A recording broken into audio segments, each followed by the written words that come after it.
Robert Bob Freeman graduated from Lehigh University with a degree in mechanical engineering in 1943, served as navigator in the 8th Air Force in England during World War II, and returned to the U.S. receiving his mining engineering degree from Colorado School of Mines in 1944. He began his career in the gold mines of Alaska, but quickly moved on to Eastern Associated Coal Corporation, or EACC, in 1949.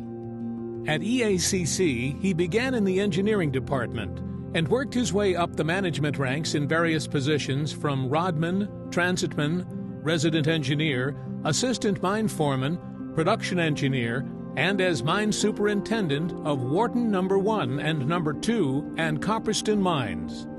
In 1970, he was promoted to vice president, then president in 1977. Eventually becoming Executive Vice President and Chief Operating Officer of EACC's parent company, Eastern Gas and Fuel Associates. Weir International Incorporated CEO Dennis Kostick worked for Bob for 7 years at EACC. He recalls Bob as a stalwart, very intelligent with a very big presence. He was demanding but respectful. His workers trusted him because what he said and directed them to do usually worked out. He was exceptionally in tune with his operations because he hated to be behind the desk, preferring to be in the mines observing and analyzing. Bill Tate agrees. A senior mining engineer for Western Association Coal Corp., a subsidiary of EACC, Bill worked for Bob in the late 1980s. Bob had a complete toolkit, good education, good character, financial acumen, and had a passion for mining. He was a very caring man who worried about his staff. He was a natural-born leader. In the 1950s, as the chief engineer for EACC, Bob was responsible for long-range production planning.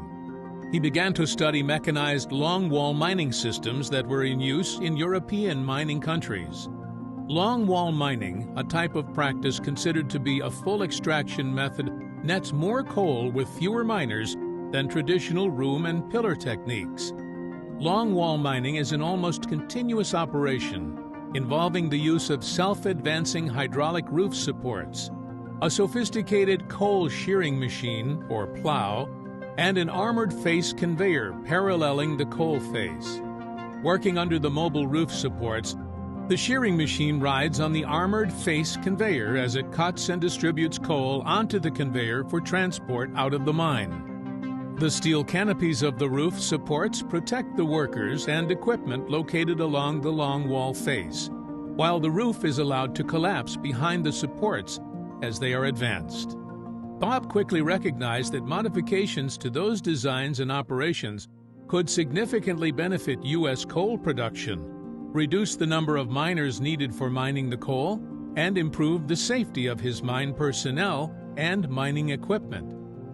Bob imported mechanized European longwall systems into the coal seams of southern West Virginia and worked with the European manufacturers to modify the equipment for U.S. implementation. More horsepower was needed, along with bigger and stronger roof supports for the area's virgin ground and larger blocks of coal for development. The Europeans could not understand the need for the modifications and mocked Bob's requests. With patience and perseverance, he eventually convinced a manufacturer to build a system to his specifications and installed the first U.S. longwall system at the Stotesbury mine in the early 1950s. However, he soon realized the machines would need regular servicing to be maintained. Again, the European manufacturers did not understand the need, but Bob finally convinced a German mining company to establish a field office in West Virginia to meet his service needs. Once all the pieces were in place, Bob was able to demonstrate the improved safety and lower production costs utilizing longwall mining compared to traditional room and pillar mining methods, and other mining companies began to take notice. In 1977, Bob was awarded the Distinguished Achievement Medal for significant career achievements that enhanced the reputation and mission of the Colorado School of Mines.